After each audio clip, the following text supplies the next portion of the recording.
In today's video, we take a look at a woman who got rejected by a man when it came to marriage, and this woman who admits that she hugely overestimated her capability.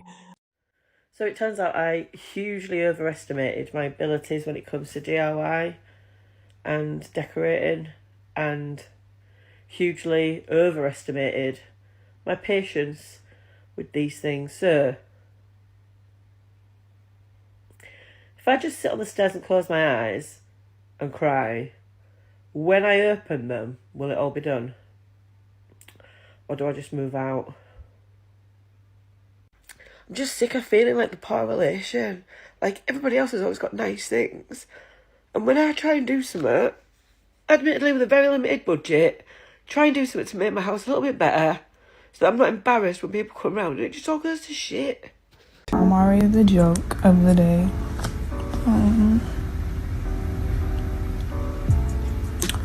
So yeah, I am starting my healing journey.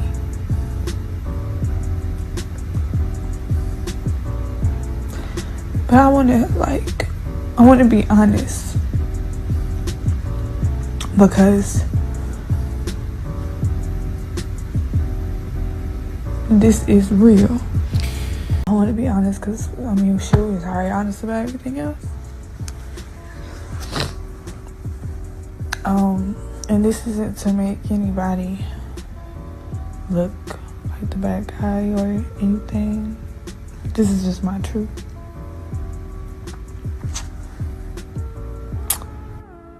You can't help who you love. You can't help who you fall in love with. Oh, how hard it is for me to... God. For those who don't know her, she is an Insta model who goes by the name of Marissa Dene, and she has her own boutique line, but let's be real, she does not want to struggle in this cutthroat world, and almost nobody would care enough to buy her clothes when she is not associated with her rapper boyfriend. Get up and face reality, because this was not my reality a week ago. I can't tell y'all how hard it is, because I love so hard, and I love harder and harder and harder every time, and this one hurts the most, because I really thought that I was gonna marry this man. As Kevin Samuels said, you can't make this shit up. Also, it is utterly a false notion that you can't control who you love, cause it's not like she gave her attention to a postman or a small business owner. She gave her attention to a 22-year-old successful rapper when she herself is close to 30, and this does not end here, cause her ex had a response of his own.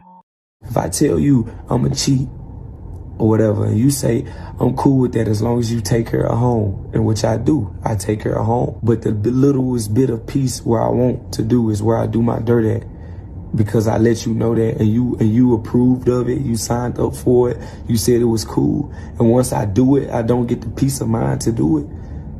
I don't feel free, and I don't feel free to who I am as a person. Freedom, being free, and I don't see myself having one wife. And that's another thing. Marissa, she was big on marriage. So I'm like, I had to let her know. Like, it's like we was in two different worlds.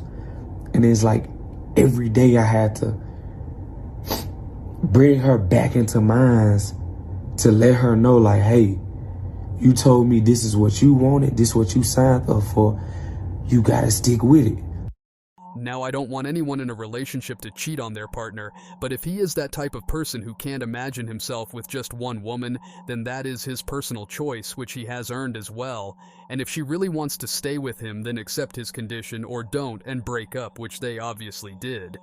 Men are just so confusing. Like, can someone please hear the story of something that I experienced a few weekends ago and just clarify with me that, like, I'm not insane for assuming what I assumed? So essentially, I ended up going out Friday night, and I bump into this guy, and I end up talking to him for a little bit. Super chill, whatever conversation. And after a while, one of his friends comes up to him and starts talking to him. And so I go like, oh, wait, I realize that I'm missing, not missing, but I haven't seen my friends for a little bit. So I'm just gonna, like, go now and, like, but it was nice to meet you, like, blah, blah, blah, blah. And then before I leave, he goes, wait, can I get your number? So I put my phone number into his phone and write my name and his contact, and then he texts me like very soon after that, like writing his name. And honestly, he was really, really cute. So I was like, just to like be more upfront about the situation, I was like, I'm gonna text him back and be like, it was really nice to meet you, like with a smiley face. Then I go back and find my friends, and we end up bar hopping from like multiple bars down the street, and then we kind of end up towards the end of the night in front of the bar that we started at where I met him. And as we're outside waiting for our Uber to go home, someone comes up behind me and like taps on me, and it was him, and he was just like, oh, like, it was really, really nice to meet you, like, I hope you get home safe. And so at that point, I was like, he did not have to come up to me and say goodbye to me again. Like, that was a good sign, I felt like.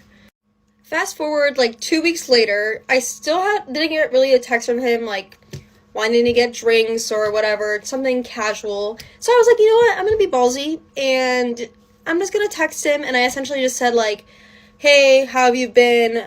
Would you be down to get drinks sometime? To which he hearts my message about going out, and then just said, I'm good, how about you? And then he says this, that would be wonderful, but to be honest, I just got out of a long-term relationship, and I'm not looking to get back into one just yet. And this is where I get confused, because 1, he asked for my number, 2, he went out of his way to say it was nice to meet me and, like, said goodbye to me when I, like, wasn't, like, in his eyesight. Like, he could have totally avoided me if he wasn't into me, but he wanted to say goodbye to me and, like, say it was nice to meet me. So essentially, I'm just confused about, like, why would you come up to me and, like, do all of that and go out of your way when you didn't want to, like, pursue anything else? So essentially, I was confused because I thought those were all good signs, and then it ended up not being. So someone let me know if that was out of pocket for me to assume. Also, if he sees this video, just know I have nothing against you, and also to me, drinks are casual. I do that with my friends. I cannot assume a relationship with someone that I do not know. So let me get this straight. You are here on the internet complaining about a guy who was honest with you, which is more than I can say for most modern women out there, or you just don't know how a good guy treats his woman, cause maybe you have never been around one. Want to date a nice guy or a boy? A nice guy. Nice guy. Nice guy for sure. But This ain't it. it's out of season. I've been through too much. Did you want a nice guy when you were 21? Yes. I've always Yes. been a nice guy. I'll be honest with you, no. So why were you chasing the bad boys? Because I was a bad girl. So you're not a bad girl anymore? I got my shit together now. What makes you a good girl? I grew up. You do what you're told? Yes. You listen to your man? I don't have a man anymore, but yes. If you had one, would you serve him with your heart? Of course. Would you stick with him through thick and thin? Of course. If you went broke, would you take care of the bills? Hey, wait, whoa. No, You said if she went broke. I went broke. He went broke. If he's broke and I'm working my ass off, don't sit on your ass and not do nothing either. Yeah, you gotta have to. You gotta at least hustle and try.